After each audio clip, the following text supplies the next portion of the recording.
Thank you very much. And it looks like they have a speech out here for everyone. Ooh, that's so much easier. Let me start reading. Look, that's all I need to do is read you a speech. Oh, look, welcome to Mar-a-Lago. Congratulations. I don't know. I don't think we better do this stuff. Not with this group. They give it for Biden, but it doesn't get past the first page. Well, it does help, though, because today I gave a press conference with the Prime Minister of Japan, nice guy, tough guy, tough, but really a nice guy. And it was sort of amazing, the press. Ooh, do we have some press back there? Is that press? Caroline? Oh, how's Caroline doing? Is she doing a good job?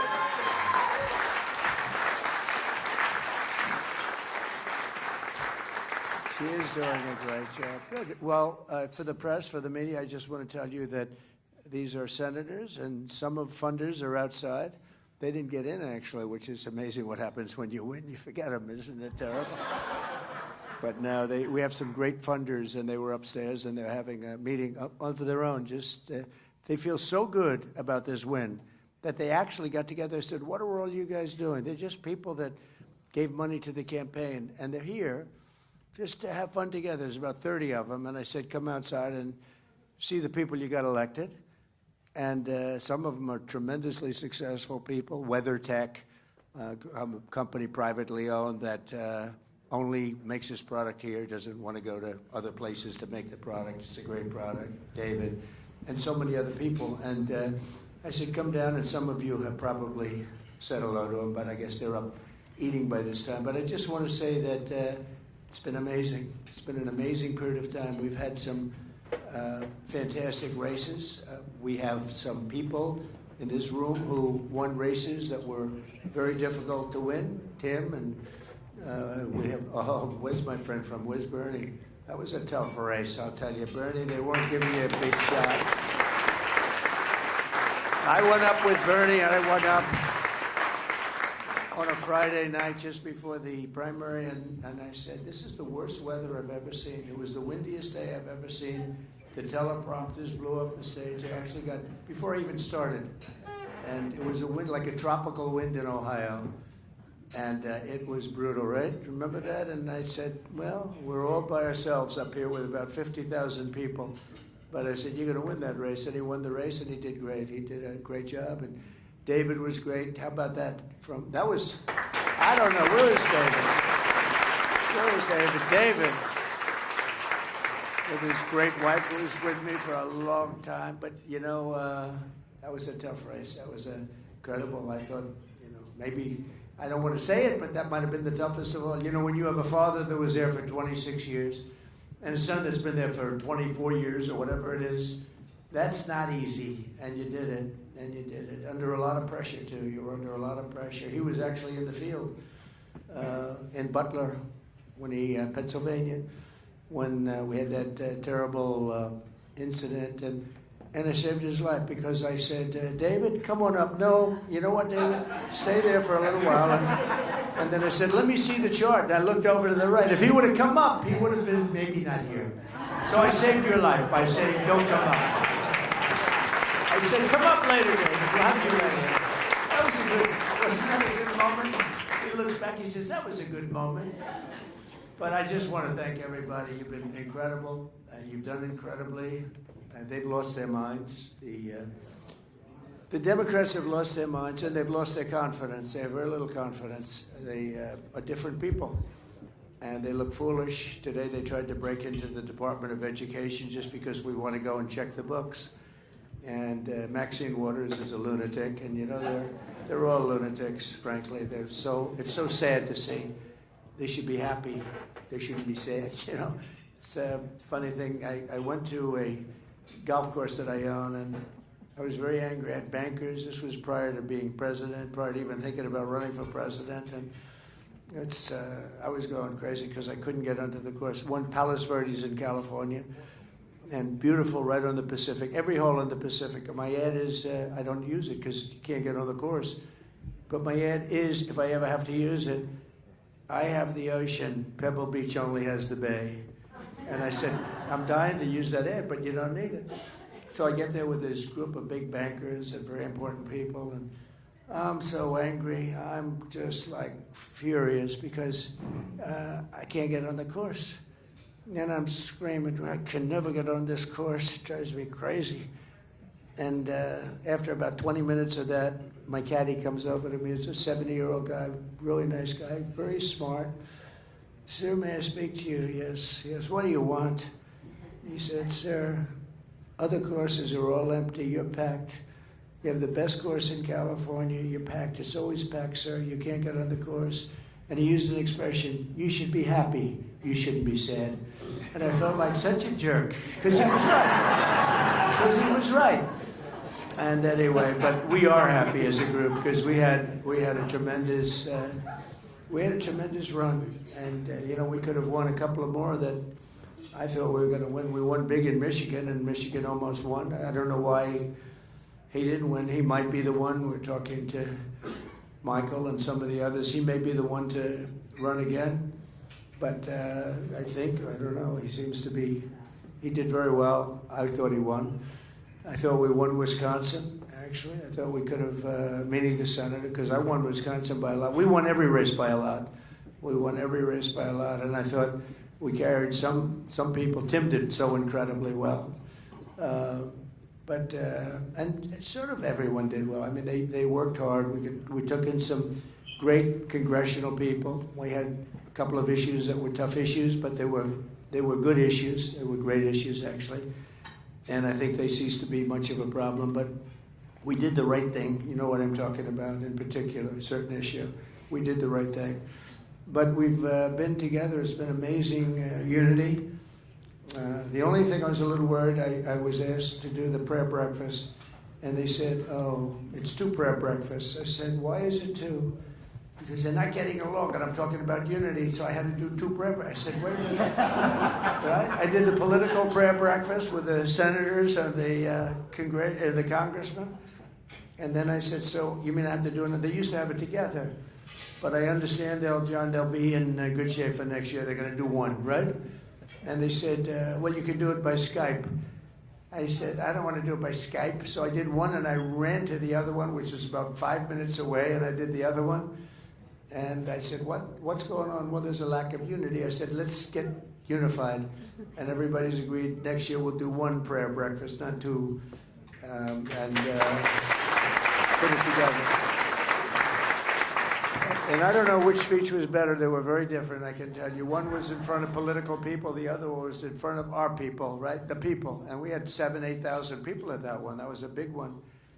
Now, I heard that you didn't do it because I wasn't in office and I wasn't in Washington. And when they had the prayer breakfast in the big one, the Hilton, which is a very big room, you weren't getting a lot of people. And you didn't want to be associated with an empty room because you're political people. I don't blame you. But we had a big packed day. They couldn't even get into the room. It was sort of a great morning. And next year I know they're going to do it together. But we just have great unity. And the media, which I let in for a little while, but they can hear anything I have to say. I'm an open book. They can say anything. They can have anything. We had a great news conference today with the Prime Minister. Japan, they wanted to buy U.S. Steel. I said, I can't let you buy it. I cannot. Other companies, you want to buy it, it's okay. But U.S. Steel was one of the greatest companies in the world. For 17 years, it was the #1 company in the world, like 80 years ago. It's a long time ago, during a certain heyday. I think we're in the heyday now. You want to know the truth? I think we're soon going to be in the heyday. We're going to be hotter than anything.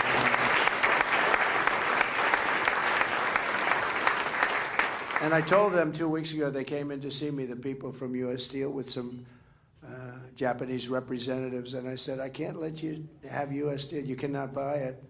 We love Japan. We're not allowed. I'm just not going to let you buy it. It's U.S. Steel. This is one of the great companies of the world. And, and that was real stuff. That was steel. That was guys with nice big arms there taking that steel and that building. Today we have Google and Facebook, and that's fine too. But it's a little bit different. And they become dear, dear friends. I say that. It's amazing how they become. They spent $500 million on lock boxes. And the last one, they're sitting on the stage with me. That was That was a who's who of the world sitting on the stage. It's very different. The first one, I didn't have a lot of support, but I had a lot of people's support. But, you know, we did great. Then we had the second one where we did much better. We got 10 or 12 million more votes, and we did phenomenally on the second one. But then we said, look, we did great, but a lot of bad things happened, very terrible things, terrible things. And look what happened to our country because of it. But then I said, we got to do it again, but we're going to make it too big to rig. And if anybody here thinks they didn't try, they tried like you wouldn't believe. But it was just too big to rig. They walked away. 9:02 in the evening, they knew it was over. There was nothing they could have done.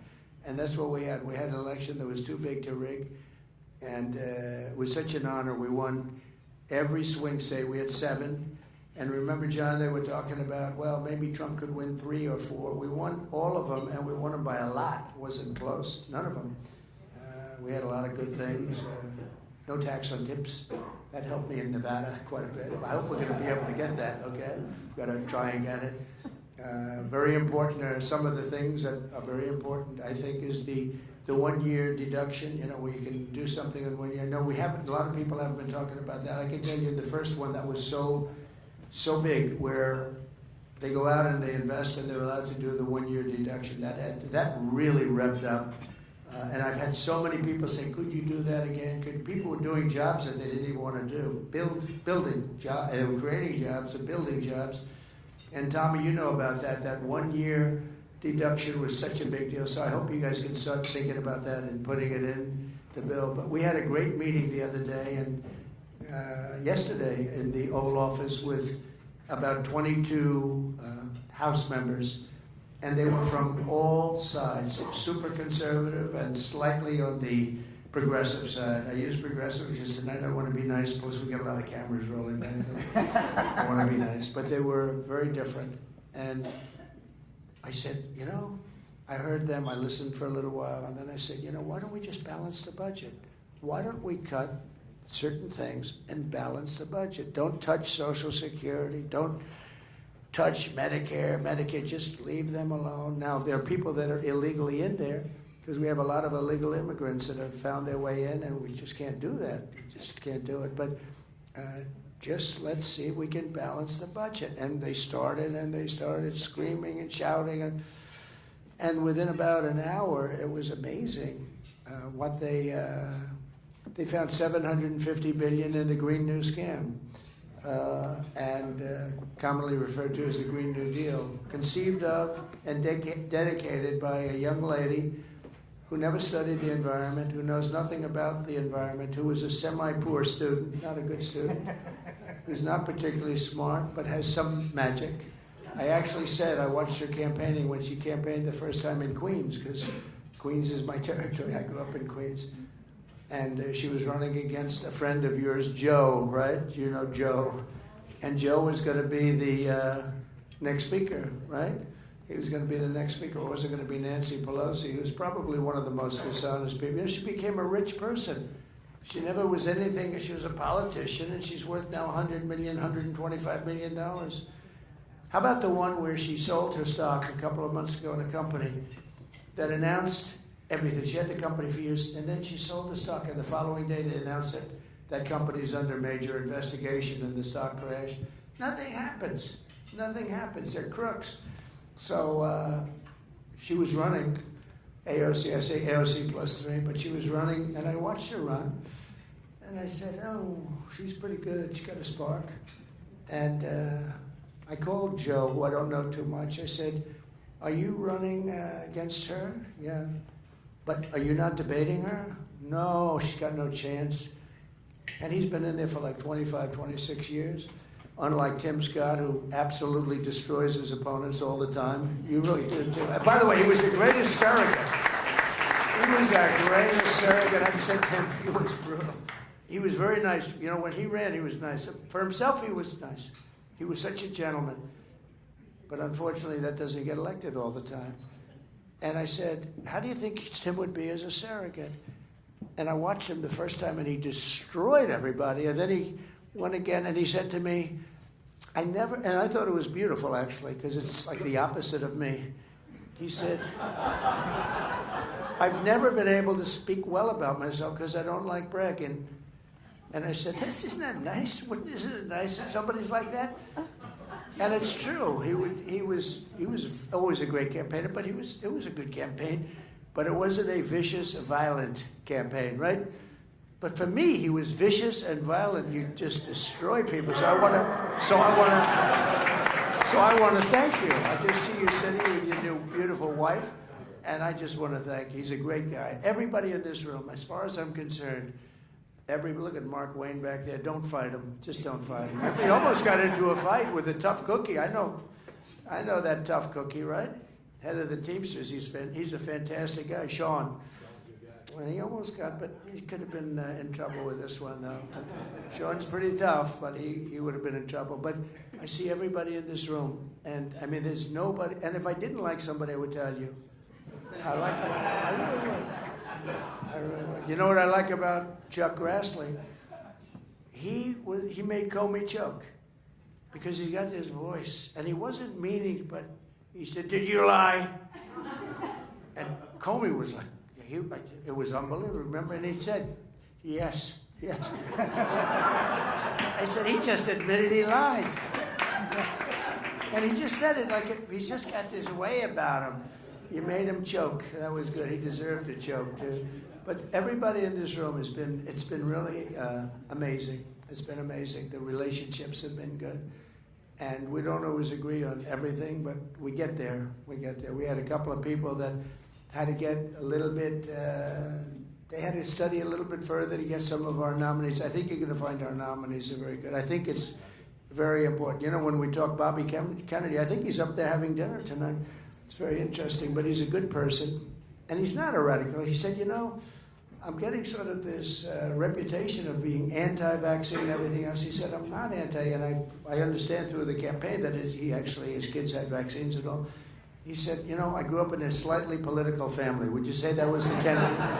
He said, I grew up in a political family. I mean, I'm not a crazy person. I'm very moderate in a certain way. And I never forgot that, and I think it's true. But I think we need somebody like this, and Dr. Oz working with him, because if you look at autism and you go back 20 years, I think it was like 1 in 10,000 children. But actually, I think the number is even higher than that. 1 in 10,000, 1 in 20,000 children had autism.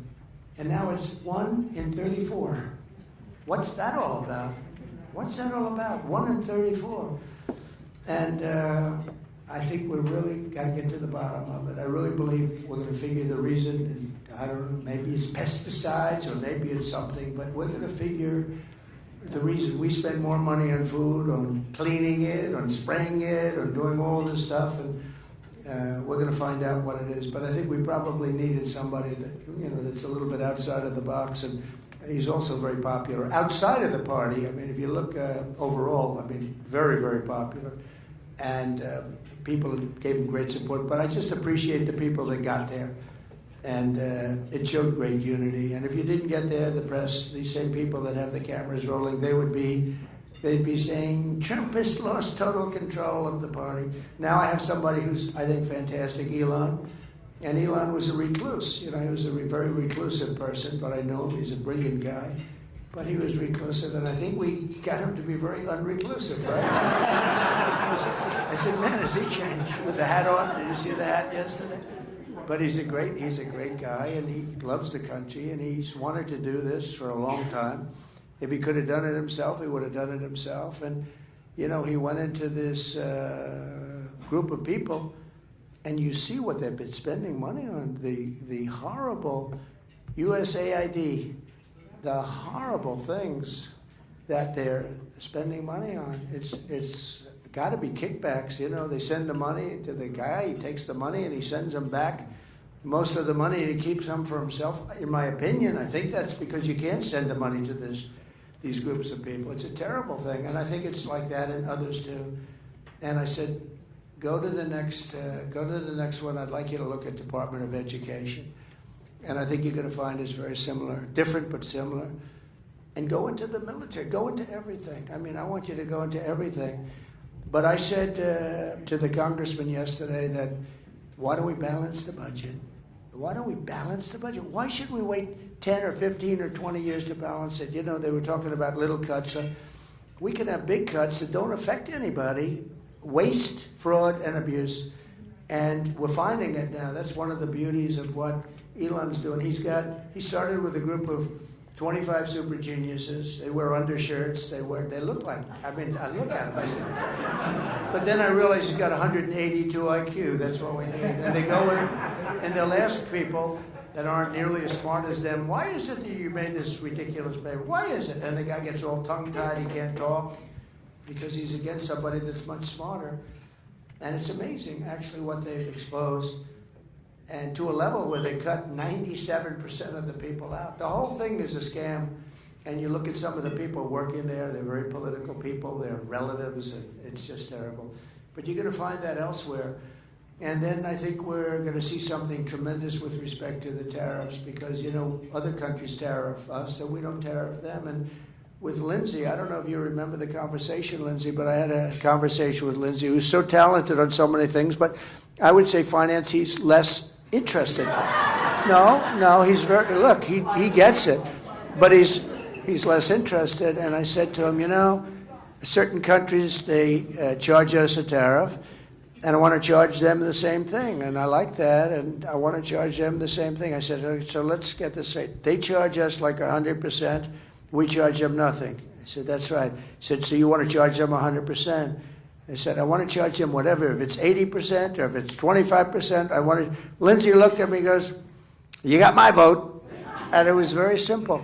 And he's a great guy, and he's running for office, and I'm going to endorse him, and he's going to do very well. I think he's going to do very well. Well, we're batting. I think we're 299-0 in the Republican. But you know what? We're 355. Brian Jack, where's the great Brian Jack? 355 out of 355 general elections. We won, I think, 234. That's not bad either. But with the Republicans, it's been almost flawless. So I think, let's not congratulate Lindsay yet. But I think you're in good shape, okay? He's been a fantastic, in my opinion, a fantastic senator, and he's a nice guy. He's a little more left than I am, a little more left than you are, but he is a great guy, and he's going to have no problem. So I appreciate all of the unity. I appreciate this tremendous support. There's Doug Burgum as an example. What a great, he was fantastic. And Catherine, thank you, Catherine. And he was a big part of today's event because he and Chris Wright, you know, Chris Wright, I don't know if Chris is here, but Chris Wright is the #1 guy in the world in oil and gas. And I'll never forget, I had a meeting here with a lot of the oil companies and Doug and some senators, a lot of people. And I said, Doug, I really want you to be Department of Energy. And he looked, he said, look, there's a man in this room right now who's so much better than me. He's the most talented oil guy in the whole country. I said, who the hell is that? Because he's done, you know, he made a lot of money with the internet stuff and, you know, different things. Not oil. I thought he was an oil and gas guy. He wasn't. He sold his company to Microsoft for a tremendous amount of money. Very successful. Became the governor of North Dakota and ran a great state. And he became an expert on energy because they have energy, on fracking in particular. But I said, I want you to be the, if I win this was even before I won, but I thought we were going to win early on. I said, I want you to be the head of energy. He said, look, there's a man in this room right now who's better than anybody in the world, Chris Wright. And he was sitting there, and I said, this man over here, yeah, that man, he's better than me, he's better than anybody for what we want, getting the oil out of the ground properly. And I said, well, let's talk. And so I talked to Chris, and I was impressed by him, but more importantly, he was impressed by him. And it was interesting. So he became the Secretary of the Interior. And it's interesting for a different reason, because Chris is energy, but there is no energy. He's the part, there's some nuclear, but there's no energy. He's Interior. He's got all the energy. So I said, why don't you merge together and work together? And they've essentially done that. Doug and Chris, they're working together because he's got more energy than any country anywhere in the world under his auspices, but he's not Department of Energy, so he can't drill. But now he's got a man that he knows very well, that's, I assume, a friend of his or whatever, but he got the job because of you. And and he didn't need a job. He was doing very well. This guy didn't need a job. He's the top guy in the whole world. But I see that so often. So many people, they want to be a part of this. They want to do what you're doing, John. They want to do what all of you senators are doing. I mean, you don't make money like they make. You could if you did it. Many of you are so talented, you could do whatever you want to do. But they want to do what you're doing. It's very interesting. And you don't want to do what they're doing. You'd rather be a senator. It's crazy. In other words, you like power. And that's okay, too. But, and that's what you have. You have a tremendous amount of power. But so Chris and Doug have gotten together, and essentially they're like, unbelievable, and what you're going to be doing is unbelievable. And we have a lot of confidence in you. And if we bring the energy prices down, everything's going to follow. That's what got it up. We had a great energy policy. We did great. We had oil, we had gasoline at $1.84. We actually had it much lower than that for a little period of time, but we had it at $1.84. And then they took my my policy and they really messed it up. And then they went back to my policy. You know, they always said, well, we were drilling just as much. What they don't say is, if I were there, we would have been double or triple that number. But they basically took my policy because it was going through the roof. They said, we're really in trouble. So they went back to my policy as much as they could, but not all the way back. And the energy is what caused us the problem. They went up at the beginning, if you remember. Then they went back to try and bring it down. They had to harness that horse. But they went back, and it went up, and it went up really dramatically. And that caused everything else to go up. And energy goes up, and energy, when it comes down, we're going to bring a lot of things. So we're counting on you guys to supply and demand to bring that cost of energy down. You bring that down, and everything else is going to follow. All of the cost of food. I hear so much about the word groceries. I used to use groceries a lot on the trail. A word that's like sort of an old-fashioned word, groceries. But groceries is the word that's the most accurate word. And the price of groceries went through the roof. Bacon was levels like nobody's ever seen. You take a look at eggs today. I mean, the eggs are double, triple, quadruple. They're going through the roof. Now, there's some problems that may, you know, a little outside problem with eggs maybe. But, you know, we inherited a mess. We inherited a country that's a mess. There was no reason to allow millions of criminals into our country, millions. People that were, I'd say 3 million, 4 million, 21 million people all told, but 3 million, 4 million criminals, many, many thousands and thousands of murderers, people that murdered people, killers, people that murdered 2 people, 3 people, and even 4 people in jail, in solitary confinement. They let them out of jails from all over the country, but really from all over the world. Venezuela let out so many people. You know, their crime rate is down 78%. I can't believe they haven't allowed every single, some of these countries allowed every single prisoner, and they put them on buses and they bus them in, or they put them on planes, because these are countries also from Africa, from Asia, not just South America, a lot from South America, but not even the most. I mean, we have them coming from all over the world, and we're letting them in. They let them in from the Congo. For whatever reason, the Congo is prime territory to come into our southern border. They get them up to the border and they let them in with the stupid open borders policy. So this would have never happened if the election were proper. In other words, if the election weren't rigged, which it was, and it would have never happened. But I will say this, it's much bigger. Historically, this is much bigger. It showed what this ideology that some people are facing throughout the world, that showed how bad this ideology is, how incompetent the people are, but how bad the ideology is, the ultra-left, stupid policy. And I don't think they can get elected for a long time. They're still, you know, they just suffered a big election defeat. They're very depressed. And they're using the same things. We just signed a bill yesterday. It was so incredible that no more men playing in women's sports, right?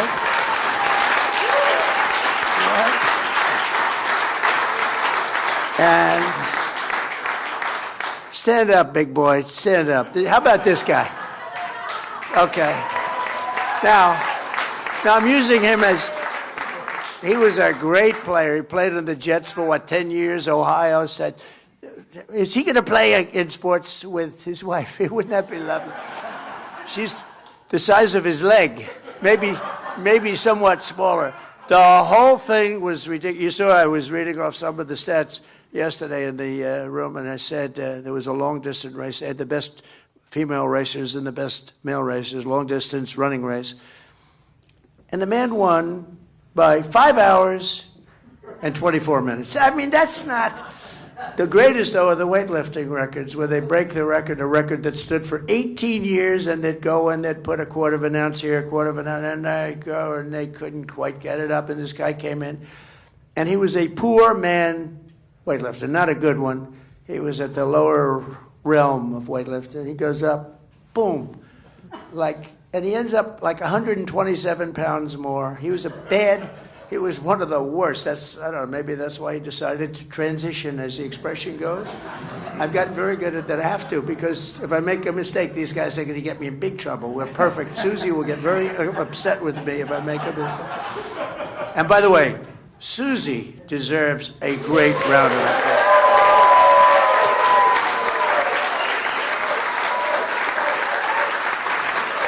The Ice Maiden. We call her the Ice Maiden.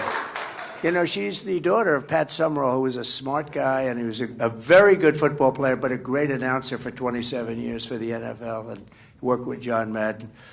And John was a difficult guy, but he had, he just, come on, John, you got to like these executives. He'd talk a little rough to the executives at CBS.